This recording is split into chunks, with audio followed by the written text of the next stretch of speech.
Terus dia bilang, ya kita memang londo-londo ireng, justru dia malah ini kan, tapi kita tidak mau takluk dengan kekuasaan gitu. Betul. Itu keras banget itu. Keras. Dan ya salah satu gue masih inget banget Om Wewe waktu itu Wimar Witular ya bilang ya kita harus menjauh dari Orba gitu, lari sejauh-jauhnya gitu loh.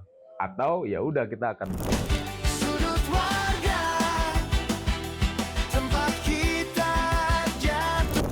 Halo warganet Jakartans, ketemu lagi sama gue Arif di podcast Sudut Warga. Dan seperti biasa, setiap harinya ataupun setiap saatnya kita selalu mengadakan podcast. Dan kali ini gue ditemenin sama co-host gue yang paling setia dan paling paling oke lah pokoknya. asik. Bung Ricardo Tio. Halo Bung Arif, gimana bro? Baik ya? Ya baik, lo gimana? Baik lah, walaupun pusing juga nih. Karena melihat pidato presiden ini bikin pusing. Aduh, ekonomi udah begini, lihat pidato, aduh, bikin keping pengang gitu loh. Lo kebanyakan ini kalau bergaul sama orang-orang saham lo, ya kan? Mereka udah ada tuh jadwalnya tuh, jadwal pidato presiden tuh kapan gitu kan? Karena kalau udah pidato presiden besoknya tuh pasti pasar merah langsung, ya kan? Aduh, ya jadi pembahasan kita kali ini yaitu kita pengen ngebahas mengenai pidato-pidato presiden yang belakang-belakangan inilah, yang nggak usah yang terlalu lama-lama banget. Banyak banget pidato presiden yang bikin kita akhirnya bikin kontroversi dan jadi rame terutama di media sosial ya. Nah, yang pertama itu ingat kan waktu harlah PKB? Ya. Gimana menurut Bung Tio mengenai londo ireng? Wah, itu parah sih. Ada kan itu kan dikritiki lagi, dikritik keras sama Aji ya, kawan-kawan pers Aji, Aliansi Jurnalis Independen ya atau Indonesia kan. Ibu Nani Afrida ya, tuanya keras banget tuh dia ngomong begitu kan. Terus dia bilang, ya kita memang londo-londo ireng, justru dia malah ini kan, tapi kita tidak mau takluk dengan kekuasaan gitu. Betul. Itu keras banget itu. Keras. Dan herannya lagi ada orang perempuan, dia bilang saya nggak merasa tersinggung terkait pidato presiden londo ireng gitu. Jelaslah diserang sama netizen. Siapa yang ngomong gitu? Ya ada presenter perempuan, bukan presenter sih, news anchor lah. Dia ngakunya sih jurnalis. Emang sih gua akuin dia jurnalis. Tapi kan mungkin karena sudah menikah dengan salah satu kader partai, ya kita nggak perlu sebut lah ya.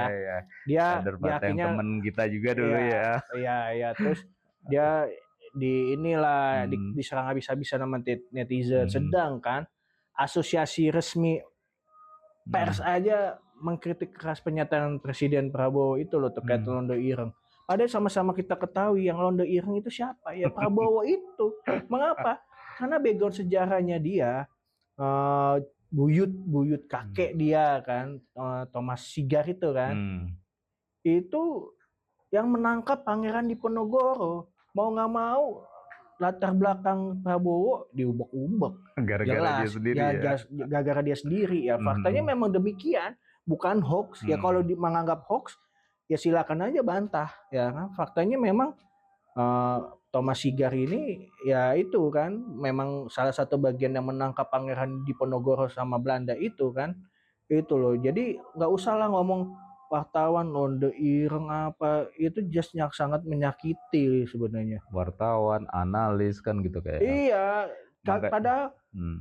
padahal gini loh, kalau penguasa takut sama pers itu sudah pasti akan mematikan kritisisme bagi masyarakat gitu kan. Jadi berpikir kritis masyarakat jadi berkurang kan. Mau apa ngomong begitu, mau dibungkam lagi zaman ke Orde Baru begitu loh. Itu sih maksud gua, ngapain Pak Presiden ngomong londo ireng, sebelumnya ngomong nyinyi apa ndasmu apa, itu kan apalagi yang ndasmu itu kan pidato presiden itu lumayan udah berapa kali tuh ya. Di stage tuh tapi dalam arti di komentar sama anak kecil. Aku pernah loh nanya sama ayahku, "Ndasmu apa?" Jawab, "Kepala." Wah, itu kasar ya, anak kecil ngomong begitu. Harusnya jadi bercermin lah buat Presiden Prabowo.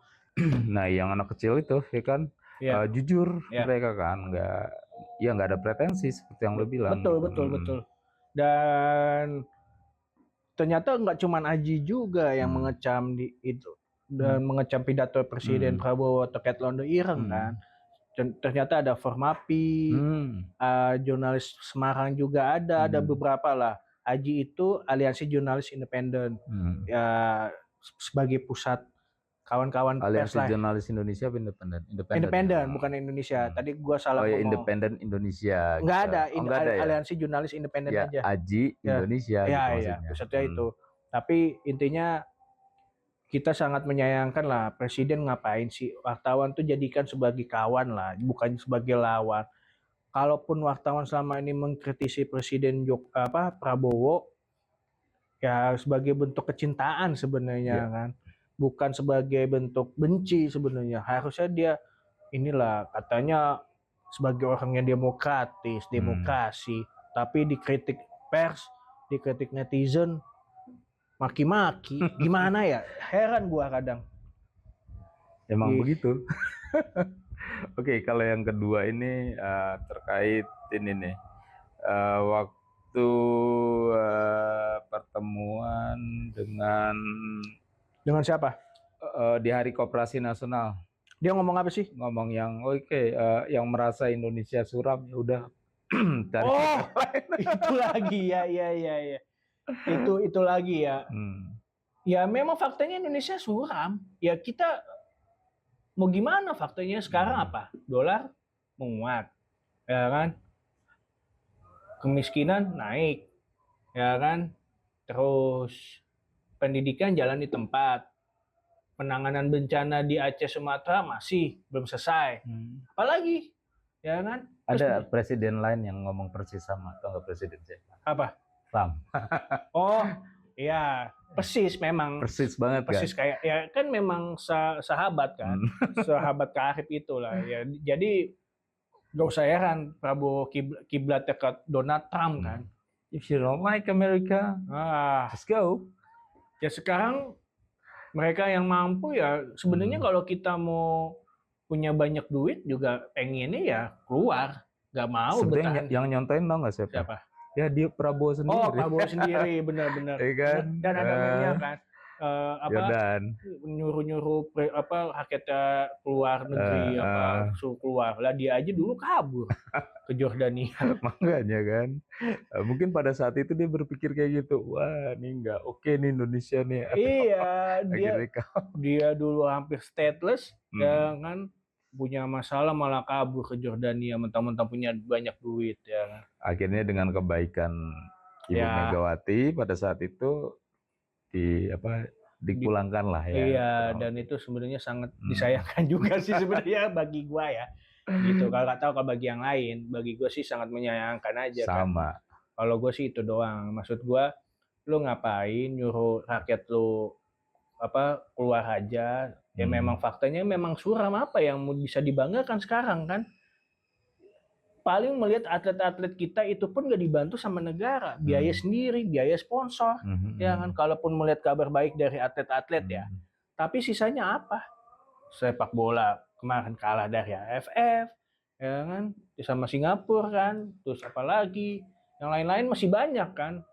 Gitu. Mungkin kalau dia nggak balik ke Indonesia dulu, Indonesia akan jadi lebih ya akan lebih bagus kali ya. Ya intinya begini loh, kalau masalah reformasi dulu gue sempat mengkritisi kawan-kawan yang lebih tua daripada gue kan waktu itu gue masih kecil. Kenapa dulu nggak revolusi sekalian?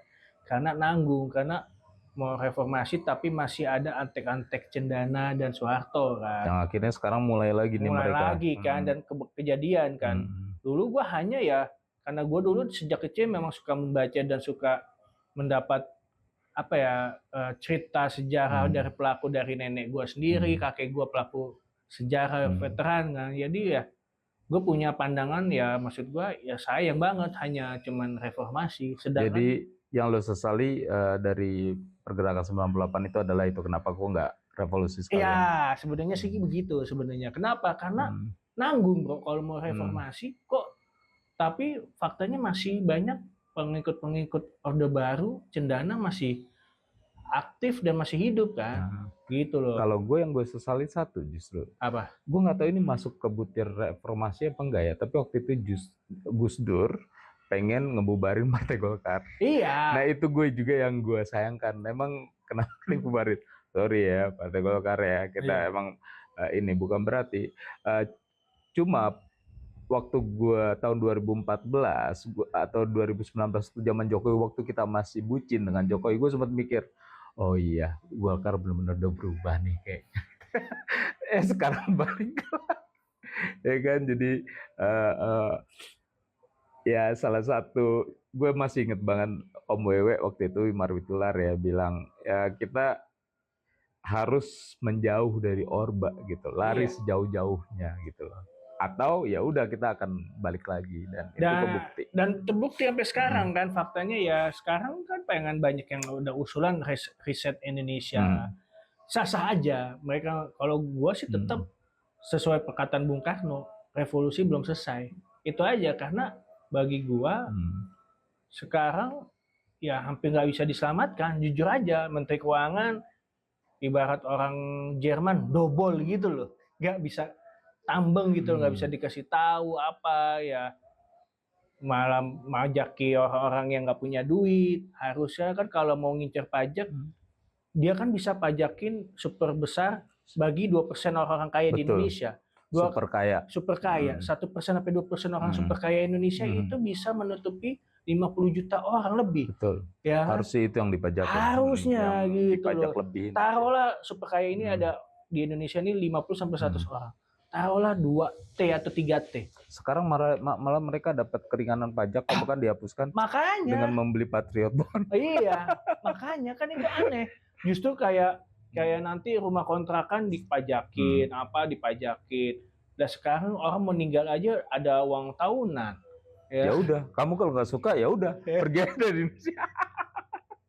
Nah itu katakanlah pidato yang Presiden Prabowo yang lumayan membuat kontroversi ya. Iya, jadi investor pada mau ke sini ya takut lah. Ngomongnya asal begitu, asal sembarangan. Gitu. Yang ketiga nih, Yo. Apa tuh? Ada waktu dia acara pertemuan dengan Kadin di Istana Negara, tepatnya itu tanggal 31 Juli, baru-baru aja. Ya seminggu yang lewat lebih lah ya. Itu Presiden Prabowo bilang Iran sudah punya nuklir. Wah, itu bikin geger. Bikin geger se-Indonesia. Itu bukan Indonesia aja yang geger. Iya, Iran sampai nge-tweet loh, kedubes Iran di Indonesia itu sampai membantah pernyataan Prabowo. Dan parahnya lagi, netizen yang mau ngutip video Prabowo malah ditangkap sama polisi. Nah, itu kan dia. Aneh. Lah yang harus ditangkap Presiden Prabowo dong. Maksud gua gini loh. Itu kan mereka ngambil potongan video. Ya kan?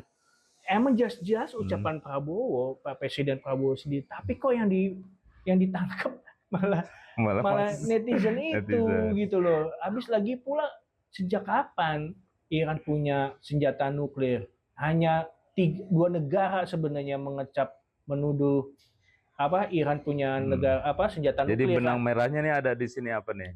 Yang ngecam siapa? Negara mana? Israel dan Amerika. Berarti kita bisa nilai sendiri lah. Nilai sendiri ya. Pro kemana? Saat itunya Presiden memang anti AS dan Israel Zionis gitu. Itu jadi, fakta. Jadi kenapa alasannya dia masuk BOP? Jelas dari sini. Dari sini. Jadi buat gua gini loh, buat para buzzer rezim, mau konten kreator, mau podcast, siapapun yang pro rezim, harusnya bisa berpikir kritis lah. Kalian ini kalaupun nggak dibayar, nggak usah jadi orang goblok lah. Ibaratnya begitu. Sorry ya, gue pakai kata goblok. Ya emang faktanya Pak Presiden aja kalau ngomong kasar ya, gue otomatis bisa ikutan kasar kan, gitu aja kan. Karena apa? Karena ya itu lagi. Karena ya ngapain nuduh Iran punya senjata nuklir gitu. Sedangkan nggak ada fakta demikian sampai ke duta besar Iran di Indonesia sampai membantah itu semua. Bikin hubungan memanas kan jadinya. Udah ngirim waktu itu utusan ke Iran terkait almarhum Ayatollah Khomeini terlambat, ya kan? Sekarang malah bikin begitu. Dan yang bikin lebih kontroversi ataupun viral itu kan dia pas pidato tuh, pas bahas nuklir tiba-tiba kan putus. Iklan ya. Iya. Itu juga bikin lumayan netizen jadi rame tuh. Pokoknya gini deh, setiap pidato Presiden Prabowo di situ pasti ada kekhawatiran publik lah dan kekhawatiran investor sebenarnya. Kenapa bagi publik? Ya karena lagi keadaan begini bukannya menenangkan, bikin tambah ruwet. Dan bagi investor ini makin bikin saham dia makin turun gitu kan, makin gue pengen minggat aja lah dari Indonesia, lagi-lagi nambah lagi pengangguran, lagi-lagi nambah beban negara lagi kan, nggak ada investor yang mau masuk, jangan kan investor asing, investor lokal aja mau ini, aduh gue ribet, udah ada banyak pungli, presiden gue begini, urusan ribet apa ya kan, itu aja sih maksud gue, gak perlu lah nambah-nambah kisru dengan negara lain, sok-sokan mau jadi juru damai Korea Selatan dan Korea Utara lagi, aduh. Puyeng dah. Nah itu 3 pidato presiden terakhir katakanlah. Sebetulnya banyak banget pidato Dan presiden. Kalian bisa lihat share sendiri lah ya. Bisa lihat sendiri. Yang jelas pasar modal, orang yang bekerja di pasar modal tuh udah punya schedule nih, kapan Prabowo akan pidato, dan itu sangat ditakuti gitulah. Makanya ada istilah bukannya Prabowonomics tapi Prabowo no mic. No mic ya, no microphone ya. No microphone gitu. Karena kalau mikrofonnya ada di dia, disaster's gonna happen. Disaster. Gitu. Itu yang terjadi. Yes. Jadi ya mungkin harapan kita ya kalaupun Prabowo jangan terlalu sering lah pidato. Ini salah satunya presiden yang paling hobi pidato. Iya. Pidatonya ngawur mulu lagi. Aduh, dan isinya template ya, Iya. sama kurang lebih gitu kan, negara Indonesia negara besar, bla bla bla bla bla, yang isinya hampir sama, terus ditambah sedikit-sedikit yang bikin geger tadi gitu kan, bukan hanya di Indonesia tapi juga seluruh dunia seperti yang terjadi yang mengenai nuklir ini gitu kan, mengenai Iran, negara Arab, Uni Emirat dan sebagainya yang katanya juga akan berlomba-lomba untuk mempunyai senjata nuklir dan lain-lain.